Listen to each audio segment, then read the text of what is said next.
Yes, indeed, the Pirates are facing a possible hurdle tonight in their chase for the championship when the team, the only team that have taken or lowered their colours here at Wimborne Road, return to the Pirates camp tonight. Well, we can't forget, of course, that it was the COVENTRY Bees who were the only team to reverse the Pirates here on their own turf. And now, a few months later, we have to ask ourselves, will tonight be very different? I don't really know. It's hard to say. We miss Bjarne Pedersen, and we're missing one of our reserve riders, and they also missing Billy Hamel. So it's hard to say how it will be, and I still think it can work very well for us. I mean, track conditions looks very good in the moment, so hopefully it stays and hopefully it works for us very well. We'll see later. It's still going to be a tough meeting. Obviously, they're a little bit down on power with losing Billy, but it's still going to be a tough one. Andreas and Leigh, they're going to be fighting hard. So you know, we'll see what happens. We've got a good team now, and obviously we've lost Christoph, which is a bit of a shame. But I think we've got some good reserves, and fingers crossed, we'll just soldier on. Well, those team changes that the riders have alluded to there include Christoph Kasperzak, who unfortunately suffered a groin strain and won't be here this evening. His place will be taken by guest rider. There's also rider replacement facility for Poole for Bjarne Pedersen. He's still out regarding his collarbone injury, and that compound fracture is likely to keep him out for a further 3 weeks. On the other side of the pits, Billy Hamel, unfortunately, has had an enforced return to the USA. He doesn't ride for the Bees, but once again, they're bringing in a guest, and that is Bellevue's Steve Johnston. Well, as I said last time, the Bees were in a very confident mood when they arrived here at Wimborne Road. They just completed a 3-match winning streak, and the match here in March was their 4th win. So once again, we put the same question to the COVENTRY Bees. Do they think it's going to look different this evening? We're firing all cylinders. You know, Lee Richardson just got back. We got Jono again. So it really depends if everybody, you know, if everybody puts their full effort in and we're firing on all cylinders, you know. If we do that, then we got a good chance. You know, they got 2 guests here tonight that aren't too great on the track, so we'll see how things go. Well, I'm delighted to see this man back into the COVENTRY Bees lineup. Lee Richardson, it's a return to the track for you for the first time after having a rather nasty collarbone injury. Yeah, that's right. I rode Monday at Reading and had a practice, so felt okay then, so I thought I'd give it a go tonight before the Grand Prix on the weekend. The last time the Bees came here, we know obviously that they lowered the colours of the Pirates, the only team to succeed in doing that this year. Do you think that the Bees are in the same sort of mood this evening? Possibly. I think the way Poole are riding though, they're riding so well as a team. I know they're a bit depleted, and so we got Steve Johnston with that for Billy Hamel. I'm sure he'll do a great job, but the way Poole are riding at the moment, they've got to obviously come here as the favourites. Certainly here at Poole, the atmosphere seems to be focused on the Poole Coventry are going to be vying for that title at the end of the year. Do you look forward to that? Yeah, I don't think now it's so important to win it. It doesn't matter if you come first or second, obviously. Coming second might be a better draw, like first might be, the way it'll work. But yeah, it's pretty intense, and obviously we want to win here tonight because it will keep us up there in the top 2. Okay, and how is the injury holding up right now? I've had it taped up, been having physio on it all week, so the guy taped it up for me before I came today, but only time will tell when I get on the track, really.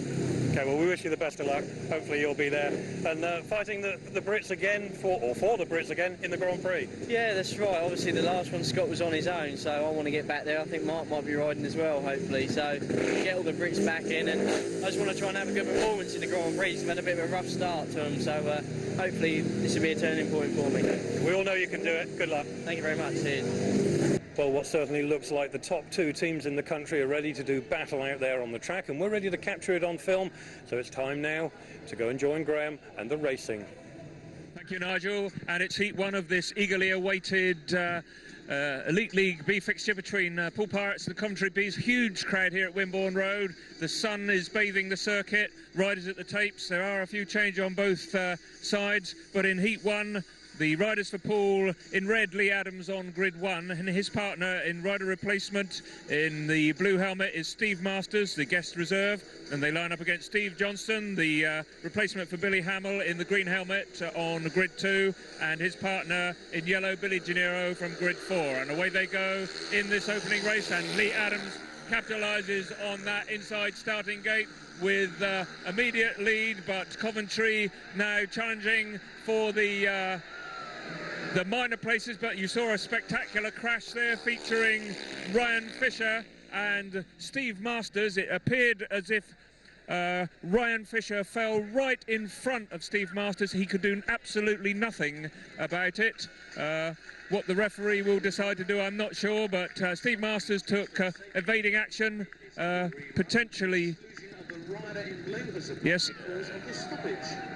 Well, I'm very surprised by the referee's decision there.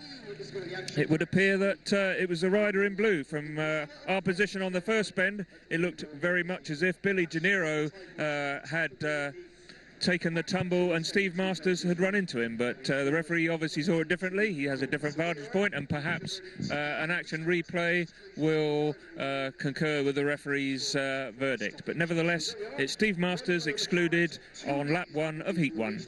Okay, well, that rather surprising exclusion, which still everyone's rather gobsmacked in the Poole side of the pits. But here we go with the restart of race number 1. Away goes Leigh ADAMS once again from grid 1, and once again showing a clean pair of wheels into the first bend with the Coventry duo of Steve Johnsson and Billy Janniro. So Leigh ADAMS, in that familiar, comfortable style of his, completes the first lap on this sun-baked Poole circuit. Temperatures in the high 20s here all day at Wimborne Road have not made the difficult job of track preparation any easier, and already on just the second lap of we're seeing the dust kicking up on turns 3 and 4 there, and I'm sure we're going to see the water bowser out pretty regularly this evening as the man in the middle, clerk of the course, Paul Appling, keeps a close eye on things. 3 laps gone then, there's the yellow flag. Leigh ADAMS, it is comfortably out in front from Steve Johnsson. Steve Johnsson, guest rider from Bellevue, taking the place of the injured and absent Billy Hamill, who's back in America. Both teams have changes tonight, particularly on the Poole side, who only track 4 of their regular riders, but one of them is Leigh ADAMS, and he is the winner of race number 1.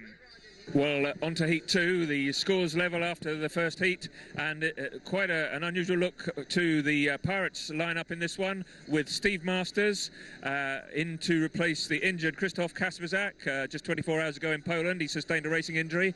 At number 7, Glen Cunningham, the guest reserve. Neither of the 2 Poole options, that's David Watt and Andre Compton, are available, so in comes Glen Cunningham, the Somerset rider. Opposition from Coventry comes in the shape of Jason Bunyan in the green helmet and Ryan Fisher, who's in the yellow helmet.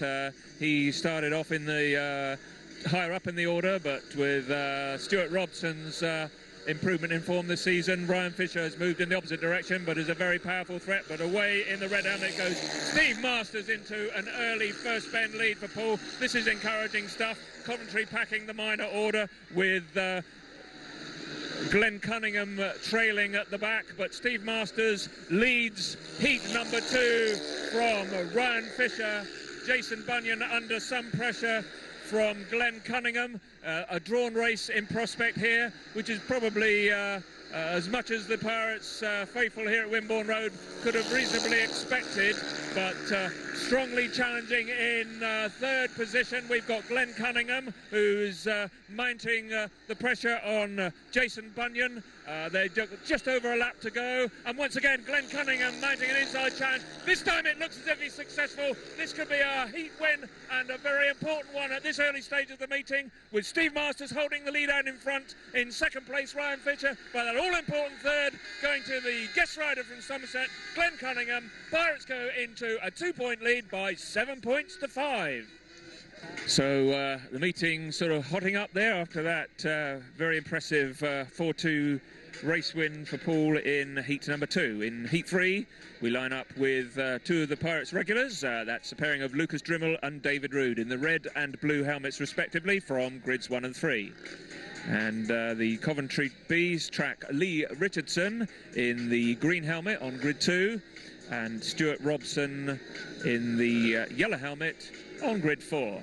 Well, let's see what the Grand Prix riders, Leigh Richardson and Lukas DRUML, can do this time. Leigh Richardson always pretty sharp from the gate round here. That's not always one of Lukas's strengths, And what we have seen this year from Lukas, however, is some superb attacking speedway from the back and tactical passing, tracking down his opponent, wearing them down. Will he be called upon to do that this time? In fact, it appears not, because he's made me eat my words straight away and jetted into an early lead with the rider in yellow, Stuart ROBSON, going round David Ruud to take second place. David Ruud tucked in third, and somewhat surprisingly, we've got Leigh Richardson, who is on the way back from injury, trailing at the back of the field, somewhat surprisingly. So Poole holding another 4-2 win. In fact, Leigh Richardson's bike gives up the ghost there on turn 4, and it looks as if Lukas DRUML is comfortably out in front. It looks like Stuart ROBSON's going to take that second place thanks to that early burst of speed on the back straight of race 1, and David Ruud there is tucked in third place with a lap to go. Pirates going to take another 2-point advantage from this race, and it's going to move the progressive totals on. Early days yet. Poole will be on 11 points and Coventry on to 7.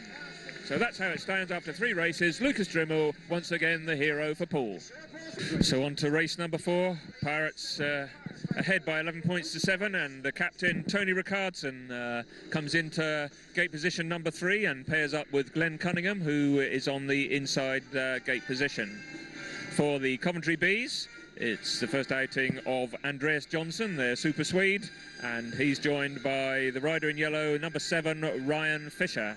So another intriguing battle in prospect here, and with this race all riders will have had an outing and will have a better chance to assess exactly which way this meeting might go. These are the 2 teams that the form guide says are on track for first and second in the table. We're only just over halfway through the league season. Most of the A matches completed. We're on to the B matches now, the second half of the season, and with the Pirates having suffered a home reversal against Coventry at the start of the season, they won't want to do the same here tonight, and it's the Coventry Bees who get out in front on turn 1, but Tony Rickardsson finds an inside gap to force his way through past Ryan Fisher, but Andreas JONSSON is out in front. Tony Rickardsson second, Ryan Fisher third, Glen CUNNINGHAM trailing somewhat at the back. So now the captain, TR, is setting off, and he's got Andreas JONSSON in his sights, but the young Swede is not a rider who is easily passed around any circuit once he gets his nose in front, and he's certainly screwing on the throttle. It doesn't look at this stage in the proceedings with 2.5 laps gone as if Tony Rickardsson is going to catch him, although we've seen some pretty impressive passing, and a lap to go. It's Andreas JONSSON from Tony Rickardsson, Ryan Fisher and Glen CUNNINGHAM, but Tony Rickardsson now getting right alongside his young Swedish compatriot and rival here this evening, and he's coming on an inside line, but Andreas JONSSON knew exactly what line to ride to get the dirt and to stay in front of Tony Rickardsson for a 4-2 win for the Bees, which narrows the gap to just 2 points, with the Pirates on 13 and the Bees on 11. So just 2 points between them as we move to race number 5. Lukas DRUML, impressive winner first time out in the red helmet, moves into the gate 2 position, and he's paired up with David Ruud, who's on the somewhat difficult gate 4. And their opposition this time comes from Steve Johnston and Billy Janniro. Billy Janniro has the inside gate. Steve Johnston is in the green helmet, and he's on grid 3. So that's how they line up. Lukas DRUML certainly jetted from the tapes in grid 3, not always his strong point, and he had that look of determination, as indeed he has for all of his matches here, which is why he's endeared himself so much to the Wimborne Road crowd this evening. And with an extra couple of thousand on the gate tonight, he'll I'm sure earn some brand new fans here with his riding. But this time he doesn't take the gate. In fact, it's the Coventry Bees once again consistently been sharp from the gates this evening, and Steve Johnston and Billy Janniro take the lead from Lukas DRUML. Lukas pushing hard then in third place, and David Ruud trailing somewhat at the back of the field. crowd in front. We've got Steve Johnson. If they maintain this 5-1, it would mean that the Bees would go into a lead, but Lukas DRUML's got definite ideas here, although he's finding it somewhat difficult to find a way past Billy Janniro, who's doing some superb team riding and monopolising that outside line. It could be that Lukas is going to have to do the outside, which he does this time around turns 3 and 4 in order to make any impression, and he moves into second place. He goes around Billy Janniro. I think he's going to have to go around Johnston as well. He's going to have to go the whole way. Steve Johnson then is out in the lead, but Lukas DRUML just overcooks it on turn 3 there when doing so well. He got through into second place, but drops it, giving the gift 5-1 to the Coventry Bees, and they go into the lead for the first thing. This is ominous for Poole, because we know what happened right at the very start of the season. The Pirates did in fact go down by 4 points to the Bees, and they move into a 2-point lead with that 5-1. Its scoreline 14 to the Pirates, 16 to the Bees. Well, we're on to race number 7. In Heat 6, Leigh ADAMS had a comfortable win from the starting gate, and he gated over from grid 3 ahead of Andreas JONSSON. No messing around on the first turn. Andreas then finishing in second place, with Glen CUNNINGHAM comfortably getting the benefit of third place ahead of Jason BUNYAN, who tailed off. So that made that 4-2 made the scoreline as we go into Heat 7, 18 points apiece in Heat 7.